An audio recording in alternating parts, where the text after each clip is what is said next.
Hello friends, मेरा नाम है वैभव। आप लोग देख रहे हैं करियर बत्रा के यूट्यूब चैनल को। दोस्तों यूपीपीएससी आरओ की मंथली 1000 डिस्क्रिप्टिव एमसीक्यू का हमारा पीडीएफ है और इस पीडीएफ के थ्रू आप अपनी तैयारी को सुनिश्चित कर सकते हैं। मतलब कुछ भी आपका छूटेगा नहीं। एनसीईआरटी से लेकर स्टैंडर्ड बुक तक सब कुछ इसके अंदर कवर किया हुआ है। अभी आपने जैसा देखा होगा 2021 का जो पेपर हुआ था दैट वाज वेरी डिफरेंट। तो उसी चीज को ध्यान में रखते हुए इस पूरे पीडीएफ को तैयार किया जा रहा है। हर महीने आपको ऐसे ही 1000 क्वेश्चन मिलेंगे और अगर आप चाहते हैं इन क्वेश्चन को लेना तो आप सिंपली हमें कॉल कर सकते हैं या फिर आप टेलीग्राम कर सकते हैं और नंबर में आपकी स्क्रीन पे दिख रहा है। इस नंबर पे आप सिंपली हमें कॉल करिए या फिर हमें टेलीग्राम करिए 9027281376। दिस इज द नंबर जहां पर आपको कॉल करना है या फिर आपको टेलीग्राम करना है। इसका अभी कॉस्ट 400 रुपए है। ठीक है, अक्टूबर तक ये कॉस्ट रहेगा 400 रुपए। तो इस 400 रुपए में आपको हर महीने 1000 डिस्क्रिप्टिव एमसीक्यू मिलेंगे। तो अगर आप चाहते हैं इसको परचेस करना तो आप तुरंत कॉल करें या फिर टेलीग्राम करें। तो आप हेलो फ्रेंड्स, स्वागत है आपका हमारे चैनल करियर मित्रा पर। और चलिए आरंभ करते हैं क्विज़ की वो श्रृंखला। मेरा नाम अंशुल है और हम इस क्विज़ की श्रृंखला जो रोज़ हम 20, 25, 30 जो भी क्वेश्चंस लाते हैं उस श्रृंखला को आगे जारी करते हैं और बहुत ही इंपॉर्टेंट क्वेश्चन देखते हैं। और मैं आपसे फिर से कहूँगा, इन क्वेश्चंस के आंसर देखने से पहले अपने प्रति ईमानदार रहें और अपना जवाब पहले देखें, फिर मेरा आंसर देखें। तो चलिए आरंभ करते हैं। देखिए, एक कथन और एक कारण दिया गया है कि महमूद गजनी ने भारत पर 17 बार आक्रमण किया। ये कथन है और कारण यह है कि ये भारत में स्थायी मुस्लिम शासन की स्थापना करना चाहता था। तो आपके ऑप्शंस ये हैं कि ए और आर दोनों सही हैं और आर ए की सही व्याख्या है।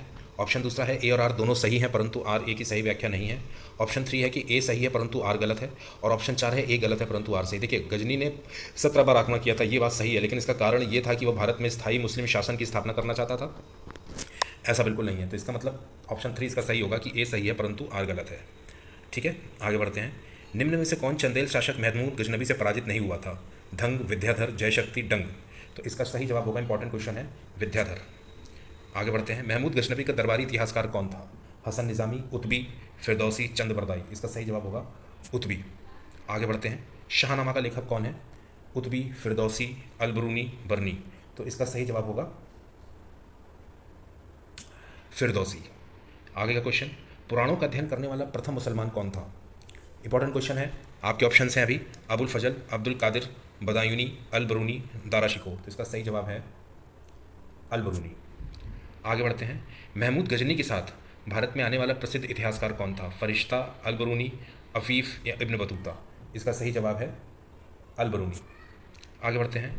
अल बरूनी भारत में कब आया था? 9वीं शताब्दी में आया था, 10वीं शताब्दी में आया था, 11वीं शताब्दी ईसा में आया था या 12वीं शताब्दी में आया था? तो ये आपको याद होना चाहिए। इसका सही जवाब है कि वो 11वीं शताब्दी में आया था। ठीक है, आगे बढ़ते हैं।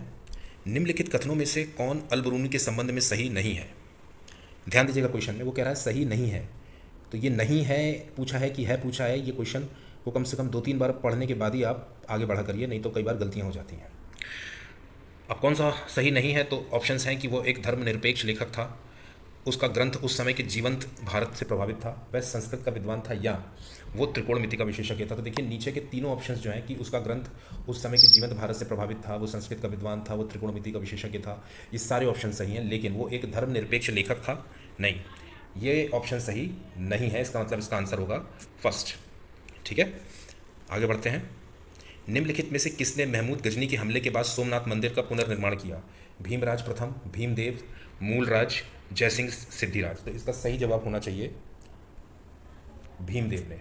ठीक है, भीमदेव ने महमूद गजनी के हमले के बाद सोमनाथ मंदिर का पुनर्निर्माण किया था। ठीक है, आगे पढ़ते हैं। किसने एक तरफ संस्कृत मुद्रा लेख के साथ चांदी के सिक्के निर्गत किए? मोहम्मद बिन कासिम, मोहम्मद गजनबी, शेर शाह या अकबर। कौन था, कौन शासक था जिसने एक तरफ संस्कृत मुद्रा लेख के साथ चांदी के सिक्के निर्गत किए थे? एक तरफ संस्कृत मुद्रा लेख थी तो वो कोई और नहीं था बल्कि गजनबी साहब थे, महमूद गजनबी। आगे बढ़ते हैं। निम्नलिखित में से मध्य एशिया के किस शासक ने 1192 में उत्तर भारत को जीता? जलालुद्दीन मंगबरनी, गजनी का महमूद, शिहाबुद्दीन मोहम्मद गोरी या चंगेज़ खान। देखिए, इंपॉर्टेंट क्वेश्चन है, उसका सही जवाब होगा शिहाबुद्दीन मोहम्मद गोरी। आगे बढ़ते हैं। मोहम्मद गोरी को सबसे पहले किसने पराजित किया?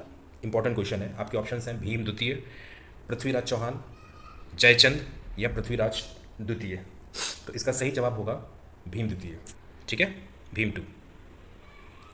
आगे बढ़ते हैं।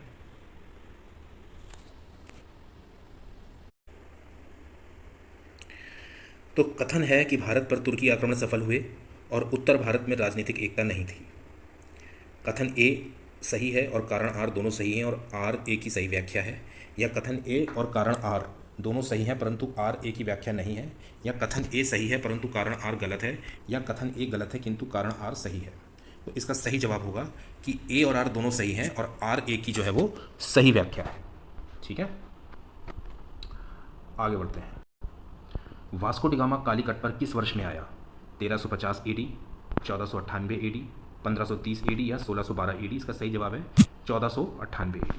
ठीक है, आगे बढ़ते हैं। निम्न में से कौन नीला जल योजना यानी ब्लू वाटर नीति से संबंधित है? द अल्मीडा, अल्बुकर्क, डुप्ले या फिर रॉबर्ट क्लाइव? इसका सही जवाब होगा द अल्मीडा। ठीक है, आगे बढ़ते हैं। मध्यकाल में सर्वप्रथम भारत से व्यापार स्थापित करने वाला कौन थे? डच थे, अंग्रेज थे, फ्रांसीसी थे या पुर्तगाली थे? इसका सही जवाब होगा पुर्तगीज थे यानी पुर्तगाली थे।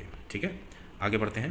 पुर्तगाल उपनिवेश का प्रथम वायसराय भारत में कौन हुआ? Diaz, Vasco D gamma, Almeida या फिर अल्बुकर्क? इसका सही जवाब होगा अल्मीडा, द अल्मीडा जिसको बोलते थे। निम्न में से किसने वास्को डी गामा का कालीकट में स्वागत किया? गैस्पर कोरिया, अल्बुकर्क, जमोरिन या डॉन अल्मीडा? तो इसका सही जवाब क्या होगा?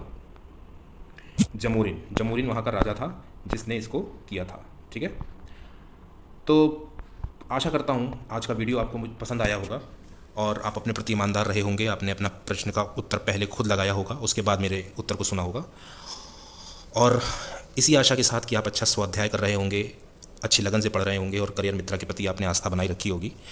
मैं ये चाहूँगा कि यही क्वेश्चंस आपके एग्जाम्स की दृष्टि से बहुत इंपॉर्टेंट हैं, तो इनको अपना रिवीजन भी करते रहिए। और ये क्वेश्चन आपको पसंद आए हैं तो इस चैनल को सब्सक्राइब करें और डेफिनेटली इसको आप आगे शेयर करें ताकि और लोग भी हमारे बारे में जानें और इन अच्छे क्वेश्चंस को प्राप्त करने का वो लाभ उठा सकें। तो ऐसे ही हमारे साथ बने रहिए और अच्छे से खूब लगन लगा के पढ़िए। मेरा नाम अंशुल था, मैं आपसे कल मिलता हूँ, तब तक के लिए नमस्कार।